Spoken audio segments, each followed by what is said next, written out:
Hello बच्चों, railway exam GK की जो हमारी ये सीरीज चल रही है उसका ये सेट नंबर 3 हम आज लेकर आए हैं। देखेंगे।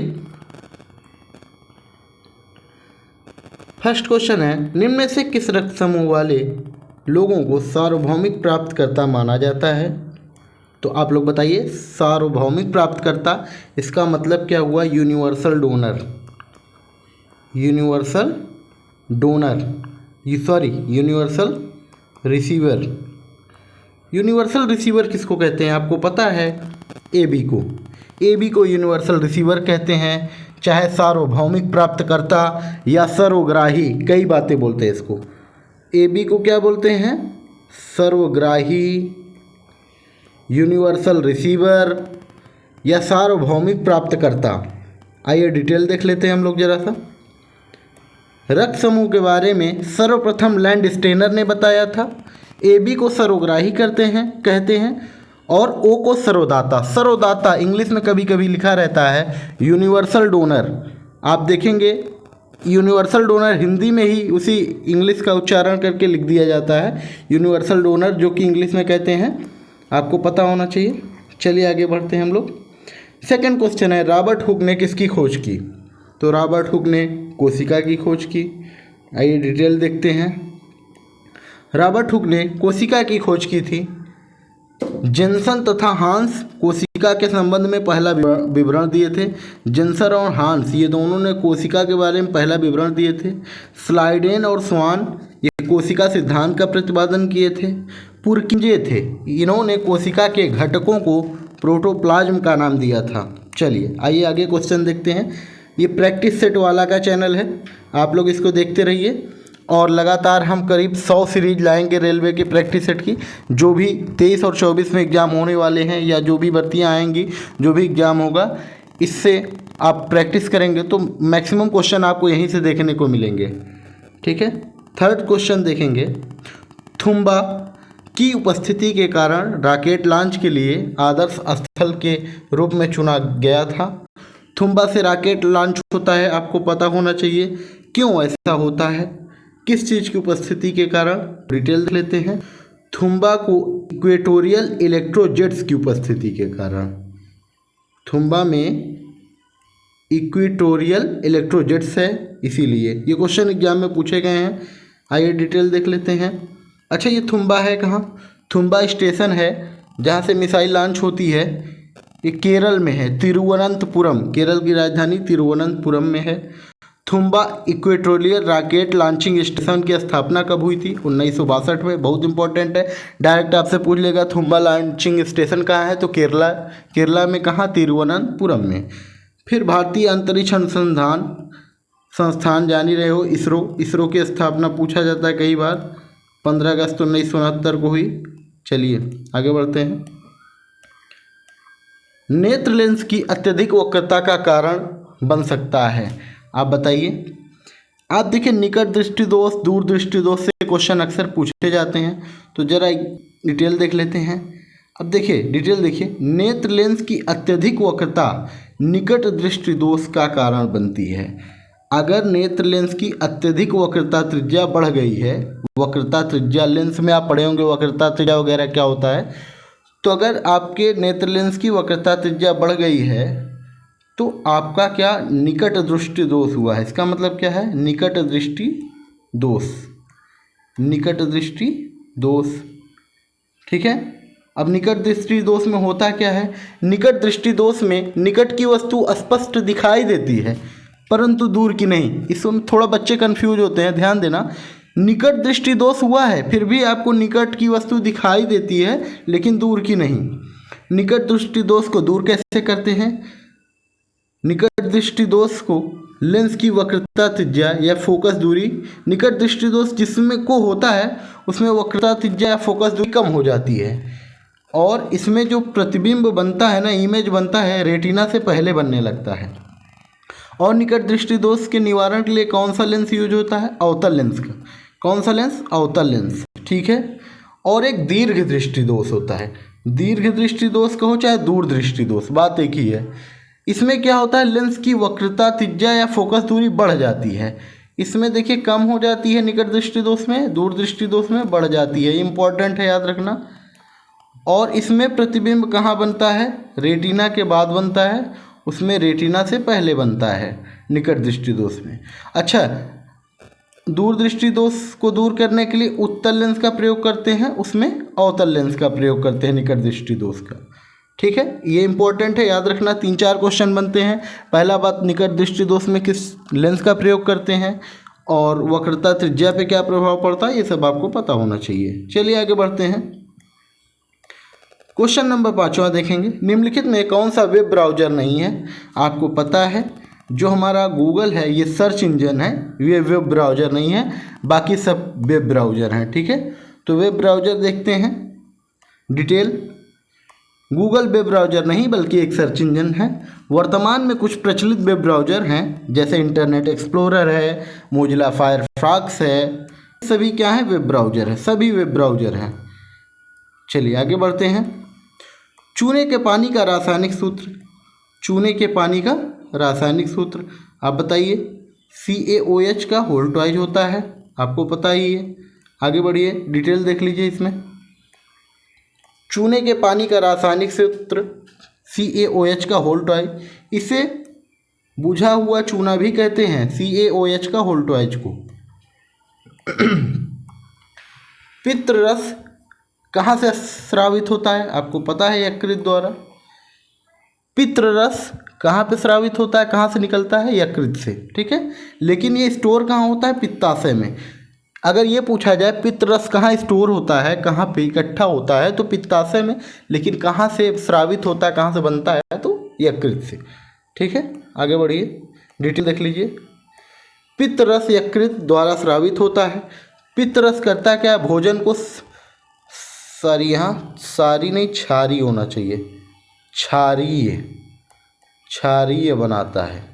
ठीक है, पित्त रस वसा का पायसीकरण करता है, ये भी याद रहे पित्त रस के बारे में। शरीर में यूरिया का संश्लेषण यकृत में ही होता है।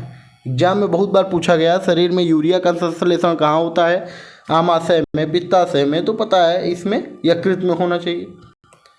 अपने यकृत का औसत वजन कितना है, 1500 ग्राम। ठीक है, आगे बढ़ते हैं। यूनेस्को द्वारा सांची स्तूप को विश्व धरोहर स्थल कब घोषित किया गया, तो 1989 में यूनेस्को द्वारा सांची का स्तूप जो मध्य प्रदेश में है, MP में है, आपको पता है अशोक ने बनवाया था, उसको 1989 में यूनेस्को में शामिल कर दिया गया था। ठीक है, चलिए इससे क्वेश्चन डिटेल क्या बन सकते हैं देखते हैं। एक तो सांची के स्तूप को 1989 में विश्व धरोहर यूनेस्को द्वारा शामिल किया गया यूनेस्को में। अच्छा, यूनेस्को की स्थापना पूछा जाता है कई बार, 16 नवंबर 1945, 16 नवंबर 1945। यूनेस्को है कहाँ, पेरिस में, फ्रांस की राजधानी पेरिस में। सांची के स्तूप का निर्माण 3री शताब्दी में अशोक ने बनवाया था। ठीक है, अच्छा, सांची का स्तूप किससे संबंधित है, बौद्ध धर्म से। ठीक है, किस देश में सबसे सफल सहकारी कृषि है, तो सबसे सफल सहकारी कृषि डेनमार्क में है। ये सब एग्जाम में पूछे गए हैं रेलवे के। तो आपको लग रहा होगा यार सफल सहकारी कृषि है क्या, तो आइए डिटेल देखते हैं। सहकारी कृषि सफल सहकारी कृषि सफल रही है सहकारी कृषि डेनमार्क में सबसे ज़्यादा, लेकिन सहकारी कृषि है क्या? सहकारी कृषि एक ऐसा प्रकार है जिसमें कुछ किसान संगठित होकर समानता के आधार पर अपनी अपनी भूमि मिलाकर सामूहिक रूप से खेती करते हैं। मतलब किसान लोग इकट्ठा होकर अपने खेत को इकट्ठा करके और सब मिलके खेती करते हैं। तो ऐसा सबसे ज़्यादा सफल कहाँ हुआ है? ये डेनमार्क में। और देशों में हम लोगों के यहाँ हो तो मारपीट हो जाए कि नहीं तो मेरे साथ नहीं कर सकते खेती ना। चलो, डेनमार्क की राजधानी कहाँ है? कोपेनहेग में। ठीक है, डेनमार्क की मुद्रा क्या है? Danish krone. आगे बढ़ते हैं। HTTP बहुत फेवरेट क्वेश्चन है, बहुत बार पूछा जाता है। लगभग करीब 50 एग्जाम में हम देख चुके हैं, 50 एग्जाम के हम सेट देख चुके हैं कि कई बार पूछा गया है HTTP। HTTP का फुल फॉर्म देखिए, आपको पता ही hypertext transfer protocol, hypertext transfer protocol. आइए डिटेल देख लेते हैं। HTTP का पूर्ण रूप यानी full form hypertext transfer protocol है। HTTP वर्ल्ड वाइड वेब पर हाइपरटेक्स्ट डॉक्यूमेंट को एक स्थान से दूसरे स्थान भेजने के लिए प्रयुक्त सर्वाधिक लोकप्रिय ट्रांसफ़र प्रोटोकॉल है। आगे बढ़िए। कांग्रेस के किस अधिवेशन में स्वराज की प्राप्ति की मांग हुई? कांग्रेस के किस अधिवेशन में स्वराज की प्राप्ति की मांग हुई? आइए डिटेल में देख लेते हैं। तो आपको पता होना चाहिए कि कांग्रेस की 1906 के अधिवेशन में सर्वप्रथम स्वराज की मांग हुई। किसमें? 1906 वाले में। कौन सा आंसर सही हो जाएगा? ये वाला, डी वाला। ठीक है, आगे बढ़िए, डिटेल इसके देखते चलिए। 1906 के अधिवेशन की अध्यक्षता किसने किया था? दादा भाई नौरोजी ने। और ये अधिवेशन कहाँ हुआ था? ये अधिवेशन कांग्रेस का 22वां था। हुआ कहाँ था? कोलकाता में। अध्यक्ष कौन थे? नौरोजी, दादा भाई नौरोजी। इनको वयोवृद्ध भी कहते हैं, पता है कि नहीं? दादा भाई नौरोजी को वयोवृद्ध भी कहते हैं। कई बार क्वेश्चन पूछा गया है, वयोवृद्ध किसको कहते हैं? दादा भाई नौरोजी को। ठीक है। 1919 में मार्ले मिंटो सुधार, जिसे भारत परिषद अधिनियम भी कहा जाता। मार्ले मिंटो सुधार बहुत बार क्वेश्चन पूछा गया है, 1919 में आया, जिसे भारत परिषद अधिनियम भी कहते हैं। पूछा जाए भारत परिषद अधिनियम किसे कहते हैं, तो मार्ले मिंटो सुधार को। ठीक है। अब इसमें हुआ क्या था? मुसलमानों के लिए पहली बार पृथक निर्वाचन क्षेत्र की मांग की गई थी, मतलब हो गया था। ठीक है। सर्वप्रथम स्वराज शब्द का उपयोग किसने किया? स्वामी दयानंद सरस्वती ने। स्वराज शब्द का सर्वप्रथम उपयोग किसने किया? स्वामी दयानंद सरस्वती ने। इसके बाद 1905 ईस्वी में गोपाल कृष्ण गोखले ने स्वराज शब्द का उपयोग किया। ठीक है। सबसे पहले स्वराज शब्द का नाम किसने लिया? स्वामी दयानंद सरस्वती। उसके बाद 1905 में गोपाल कृष्ण गोखले। ठीक है। गोपाल कृष्ण गोखले गांधी जी के आध्यात्मिक गुरु थे, आपको पता ही होगा। स्वराज मेरा जन्मसिद्ध अधिकार है, ये किसने कहा? और मैं इसे लेकर रहूँगा, बाल गंगाधर तिलक, आपको पता ही है। चलिए आगे बढ़ते हैं। भारत की पहली सुपरफास्ट ट्रेन का नाम क्या है? भारत की पहली सुपरफास्ट ट्रेन का नाम क्या है? डेक्कन क्वीन। क्या है? डेक्कन क्वीन। आगे देखते हैं, डिटेल देख लेते हैं। भारत की पहली सुपरफास्ट ट्रेन डेक्कन क्वीन नाम से है। डेक्कन क्वीन भारत में बिजली से चलने वाली पहली लंबी दूरी की ट्रेन है। भारत में सर्वप्रथम रेल की शुरुआत लॉर्ड डलहौजी के समय 16 अप्रैल 1853 को हुई। 34 किलोमीटर मुंबई से थाने के बीच चलाया गया था। और जो ट्रेन चलाई गई थी उस ट्रेन का नाम क्या था? Black beauty.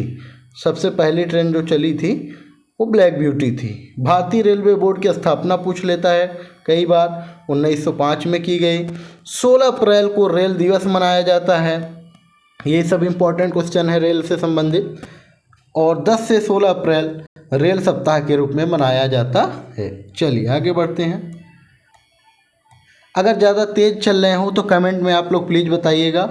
और इसी तरह से सेट हमारा प्रैक्टिस सेट आपको लगातार चाहिए तो आप लोग लाइक और सब्सक्राइब कर दीजिएगा। हम लगातार ऐसे प्रैक्टिस सेट लाते रहेंगे। माधवी कुट्टी उपनाम किसके साथ जुड़ा है? माधवी कुट्टी के नाम से कौन जाना जाता है? देखो कुछ नए क्वेश्चन है, उस पर आप लोग जरूर ध्यान दिया करिए क्योंकि वो रिपीट होते रहते हैं। ठीक है। तो माधवी कुट्टी कमला दास को कहा जाता है। ठीक है। कमला दास अंग्रेजी एवं मलयालम भाषा की लेखिका थी और कमला दास को 1984 में नोबेल पुरस्कार से नामित किया गया और 1885 में साहित्य अकादमी पुरस्कार से नवाजा गया। कमला दास याद रहे, कौन? कमला दास। तो कमला दास। चलिए आगे बढ़ते हैं। सांसद आदर्श ग्राम योजना ये किसकी प्रेरणा स्रोत है? मतलब किसके उस पे है, किसको प्रेरित है ये? तो आपको पता ही है, महात्मा गांधी जी। आइए डिटेल देख लेते हैं। सांसद आदर्श ग्राम योजना के प्रेरणा स्रोत महात्मा गांधी जी हैं। सांसद आदर्श ग्राम योजना की शुरुआत नरेंद्र मोदी जी द्वारा जयप्रकाश नारायण के जयंती पर 11 अक्टूबर 2014 को शुरू की गई। ठीक है। चलिए आगे बढ़ते हैं। इसमें से भारत के किस वायसराय ने निर्वाचित स्थानीय सरकारी निकायों के सृजन की पहल की थी? स्थानीय चुनाव या निर्वाचन की पहल किसने की थी? तो लॉर्ड रिपन ने। किसने? लॉर्ड रिपन ने। आइए लॉर्ड रिपन के बारे में और कुछ देख लेते हैं डिटेल में। लॉर्ड रिपन ने निर्वाचित स्थानीय सरकारी निकायों के सृजन की पहल की। और क्या किए थे? लॉर्ड रिपन ने 1882 में वर्नाकुलर प्रेस एक्ट को समाप्त किया। ये भी बहुत इंपॉर्टेंट है। वर्नाकुलर प्रेस एक्ट को समाप्त किसने किया? इन्होंने ही, जिसे वायसराय लिटन ने 1878 ईस्वी में पास किया था। वायसराय लिटन ने पास किया था, मतलब लाया था, और ये समाप्त कर दिए थे रिपन ने। लॉर्ड रिपन ने सिविल सेवा में प्रवेश की। ये बहुत इंपॉर्टेंट है। जो IAS-PCS की एग्जाम देते हो सिविल सर्विसेज का, 19 साल से बढ़ा के उसकी एज 21 साल मिनिमम कर दिए थे कि बच्चा 21 साल का होगा तभी UPSC सिविल सर्विसेज का फॉर्म भर पाएगा। ठीक है, मिनिमम एज। लॉर्ड रिपन के समय में सर्वप्रथम नियमित जनगणना हुई थी। ठीक है, और देखते हैं आगे। लॉर्ड रिपन ने और क्या किया था? स्थानीय स्वशासन की शुरुआत की। और एक लॉर्ड वेवेल थे। लॉर्ड वेवेल के समय कैबिनेट मिशन मार्च 1946 में भारत आया था। लॉर्ड वेवेल थे। लॉर्ड रीडिंग थे, ये भी बहुत इंपॉर्टेंट है। इनके समय कुछ घटनाएं हुई थी, ध्यान रखना। एक मोपला विद्रोह हुआ था 1921 में। स्वराज पार्टी की स्थापना हुई थी। चौरी चौरा घटना हुई थी। ये सब लॉर्ड रीडिंग के समय में हुई थी, ये तीनों घटनाएं। ठीक है, आगे बढ़िए। रूर क्षेत्र। रूर क्षेत्र कहाँ है और किस लिए? ये कोयले के लिए फेमस है और जर्मनी का रूर क्षेत्र। ठीक है, आगे बढ़ते हैं, डिटेल देखते हैं इसका। रूर क्षेत्र जर्मनी का सबसे महत्वपूर्ण औद्योगिक क्षेत्र है। कोयला जर्मनी का सबसे प्रमुख खनिज है। सबसे प्रमुख खनिज है, जिसका प्रमुख उत्पादन क्षेत्र रूर बेसिन है। ठीक है, रूर बेसिन है, खाड़ी वहाँ। रूर बेसिन में बिटुमिनस कोयला, कोयले के कई टाइप होते हैं ना, एंथ्रासाइट, तो यहाँ बिटुमिनस कोयला पाया जाता है। और भी टाइप है। रूर बेसिन को जर्मनी का काला प्रदेश कहते हैं, याद रहे। जर्मनी का काला प्रदेश किसे कहते हैं? रूर बेसिन को। यूरोप का औद्योगिक हृदय भी कहते हैं। यूरोप, पूरे यूरोप का औद्योगिक हृदय भी कहते हैं।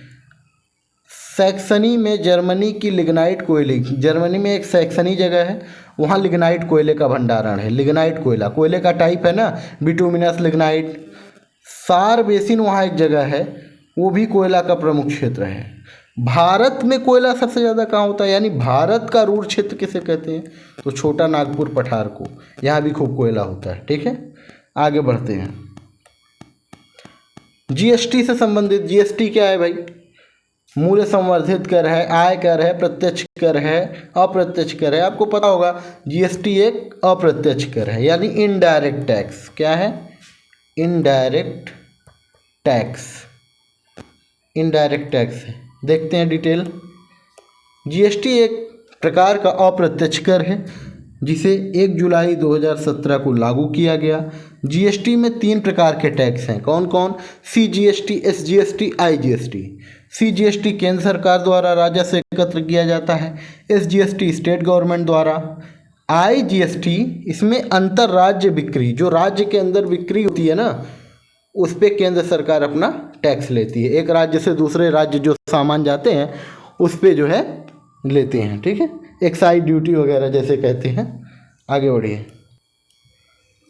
भारतीय संविधान में स्वतंत्रता, समानता और बंधुत्व की अवधारणा किस देश से ली गई है? आप कुछ विदेशी स्रोत हैं हमारे संविधान में, आप उनको डिटेल में आइए देख लीजिए। भारतीय संविधान में स्वतंत्रता, समानता एवं बंधुत्व की अवधारणा फ्रांस देश से ली गई है। कहाँ से? फ्रांस से। तो इस क्वेश्चन का आंसर क्या हो जाएगा? भारतीय संविधान में स्वतंत्रता, समानता और बंधुत्व की अवधारणा फ्रांस से ली गई है। ठीक है, सब एग्जाम में पूछे गए क्वेश्चन है। अच्छा देख ही लीजिए सब चीज़, कौन चीज़ कहाँ से लिया गया है। स्वतंत्रता, समानता, बंधुत्व, ये सब फ्रांस से लिया गया है। संसदीय प्रणाली, एकल नागरिकता, द्विसदनी व्यवस्था, सब ब्रिटेन से लिया गया है। मूल अधिकार, राष्ट्रपति का पद, उपराष्ट्रपति का पद, उच्चतम न्यायालय और उच्च न्यायालय के न्यायाधीशों को पद से हटाने की व्यवस्था राष्ट्रपति पर महाभियोग, ये सब अमेरिका से लिया गया है। ठीक है। राज्य के नीति निर्देशक तत्व, राज्यसभा के लिए सदस्यों का नामांकन, ये दोनों चीज़ आयरलैंड से लिया गया है। संघीय व्यवस्था कनाडा से ली गई है। संघीय व्यवस्था बहुत बार पूछता है, ध्यान रहे। समवर्ती सूची, संसद के दोनों सदनों की संयुक्त बैठक, ऑस्ट्रेलिया से। समवर्ती सूची तो बहुत बार पूछा गया है। संसद के दोनों सदनों की संयुक्त बैठक पता होना चाहिए आपको, ऑस्ट्रेलिया से। क्या पता है, किस एग्जाम में पूछ ले। आपातकाल के समय मूल अधिकारों का स्थगन, जर्मनी से। जब आपातकाल लगता है तो इमरजेंसी, तो मूल अधिकार भी स्थगित हो जाते हैं कुछ को छोड़ के, तो वो जर्मनी से लिया गया है। संविधान संशोधन प्रक्रिया, राज्यसभा के सदस्यों का निर्वाचन, ये सब दक्षिण अफ्रीका से लिया गया है। ठीक है, आगे बढ़ते हैं। 1857 के विद्रोह के दौरान भारत में ब्रिटिश महिलाओं को समर्पित एक पेंटिंग इन मेमोरियम किसने बनाई? इन मेमोरियम पेंटिंग थी, किसने बनाई थी? तो देखिए, डिटेल देख लेते। 1857 के विद्रोह के दौरान भारत में ब्रिटिश महिलाओं को समर्पित एक painting in memoriam Joseph Noel pattern ने बनाई थी। इनका नाम याद रखना, जोसेफ नोएल पैटर्न ने। तो हमारा आंसर क्या हो जाएगा? एग्जाम रेलवे में पूछे, ये क्वेश्चन रेलवे में पूछा गया है, इन्होंने बनाया। चलिए आगे बढ़ते हैं जरा से डिटेल। 1857 के विद्रोह का तात्कालिक कारण क्या था? चर्बी वाला कारतूस। आप लोग तो इसकी कहानी सुने होंगे, चर्बी वाला कारतूस जो सैनिकों को दिया गया था।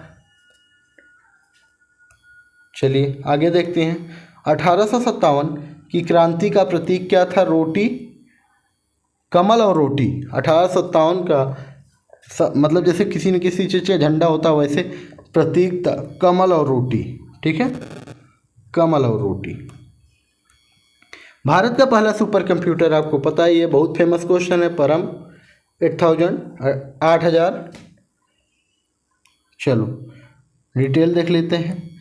1990 में भारत का पहला सुपर कंप्यूटर परम 8000 विकसित किया गया। भारत में परम सीरीज के सुपर कंप्यूटर का निर्माण पुणे में कंपनी है सीडैक, उसी द्वारा होता है। ठीक है, जितने परम सीरीज के कंप्यूटर बनेंगे। चलिए आगे बढ़ते हैं। 21वां, भारत का संविधान दिवस किस दिन मनाया जाता है? आपको पता है 26 नवंबर को। क्यों? क्योंकि 26 नवंबर 1949 को ही संविधान बनके तैयार हो गया था। ठीक है, आगे बढ़ते हैं। भारत का संविधान दिवस 26 नवंबर को मनाया जाता है। भारत का संविधान 26 नवंबर 1949 को बनकर तैयार हुआ था। संविधान सभा के प्रारूप समिति के अध्यक्ष डॉक्टर भीमराव अंबेडकर के 150वीं जयंती के अवसर पर 26 नवंबर को वर्ष 2016 से मनाया जाने लगा। कब से? वर्ष 2016 से 26 नवंबर को संविधान दिवस के रूप में मनाया जाता है। 2015 से पूर्व 26 नवंबर को विधि दिवस के रूप में मनाते थे। ये इंपॉर्टेंट क्वेश्चन है, याद रखना। 2015 से पहले 26 नवंबर को हम विधि दिवस के रूप में मनाते थे। 26 नवंबर को वर्गीज कुरियन, जो दुग्ध उत्पादन के लिए जाने जाते हैं, अवसर पर राष्ट्रीय दुग्ध दिवस भी मनाया जाता है। ठीक है, 26 नवंबर को वर्गीज कुरियन की जयंती के अवसर पर राष्ट्रीय दुग्ध दिवस भी मनाया जाता है। ठीक है, दुग्ध मतलब दूध। भारतीय राष्ट्रीय कांग्रेस का गठन किसने किया? आपको पता ही है, ज़्यादातर यही माने जाते हैं, A.O. होम। आइए डिटेल देखते हैं। भारतीय राष्ट्रीय कांग्रेस का गठन A.O. होम ने की। W.C. बनर्जी यानी व्योमेश चंद्र बनर्जी का पूरा नाम आप जान ही रहे हैं। W.C. बनर्जी का पूरा नाम व्योमेश चंद्र बनर्जी है। भारतीय राष्ट्रीय कांग्रेस का गठन 28 दिसंबर 1885 का हुआ। और कौन कौन मिलके किए थे भाई? A.O. होम, दादा भाई नौरोजी, व्योमेश चंद्र बनर्जी, ये सब संस्थापक सदस्य थे। चलिए आगे बढ़ते हैं। इनमें से कौन सी भारत की सबसे ऊंची चोटी है? भारत की सबसे, इनमें से पूछा है। वैसे तो भारत की सबसे ऊंची चोटी K2 है, लेकिन इनमें से पूछा जाए तो कंचनजंगा। तो आइए डिटेल देखते हैं। कंचनजंगा भारत की सबसे ऊंची चोटी है। विकल्प के अनुसार दुनिया की सबसे ऊंची चोटी माउंट एवरेस्ट है। भारत की सबसे ऊंची चोटी K2 है। माउंट एवरेस्ट की ऊंचाई देख लो 8848.86 मीटर है। K2 की ऊंचाई कितना है? 8611 मीटर है। यह हिमालय की दूसरी सबसे ऊंची चोटी है। हिमालय की दूसरी सबसे ऊंची चोटी K2 है, ठीक है। लेकिन पूरे दुनिया, हिमालय की सबसे ऊंची चोटी तो आपको पता ही माउंट एवरेस्ट है, जो कि नेपाल में है। पूरे दुनिया में वो सबसे ऊंची आती है, लेकिन अपने इंडिया में जो पड़ती है K2 है। वो हिमालय की दूसरी सबसे ऊंची चोटी है, अपने इंडिया की सबसे ऊंची चोटी, ठीक है। और आपको पता है कंचनजंगा की ऊंचाई 8,598 मीटर। यह हिमालय की तीसरी सबसे ऊंची चोटी है, लेकिन अपने इंडिया की दूसरी सबसे ऊंची चोटी। कंचनजंगा है कहाँ? सिक्किम में, ठीक है। आगे बढ़िए। निम्नलिखित में कौन सा एक बाघ संरक्षित क्षेत्र है? तो बाघ संरक्षित क्षेत्र है, देख लीजिए, जिम कॉर्बेट नेशनल पार्क बाघ संरक्षित क्षेत्र है। भारत में पहली बार बाघ की जनगणना 1972 ईस्वी में किया गया। टाइगर रिजर्व प्रोजेक्ट बहुत बार पूछता है, 1973 में। भारत में विश्व का सर्वाधिक बाघ, सबसे ज़्यादा बाघ भारत में है। मध्य प्रदेश को टाइगर स्टेट भी कहते हैं, क्योंकि मध्य प्रदेश में बहुत बाघ है ना, इसलिए मध्य प्रदेश को टाइगर स्टेट कहते हैं, यानी बाघों का राज्य। 53वां जो टाइगर रिजर्व बना है छत्तीसगढ़ में, उसका नाम है गुरु घसीटा राष्ट्रीय उद्यान। Jim Corbett national park Bharat का प्रथम नेशनल पार्क है और इसकी स्थापना 1936 में की गई। ठीक है फ्रेंड्स, अगर हमारा ये वीडियो ज़रा भी पसंद आया हो तो लाइक करिए और सब्सक्राइब कर दीजिएगा, और हम इसी तरह वीडियो लाते रहेंगे, और जो भी कमियां होंगी कमेंट करके बताइएगा, तो हम उसमें सुधार कर लेंगे। ठीक है, आज के लिए बस इतना ही। बाय, मिलेंगे अगले वीडियो में।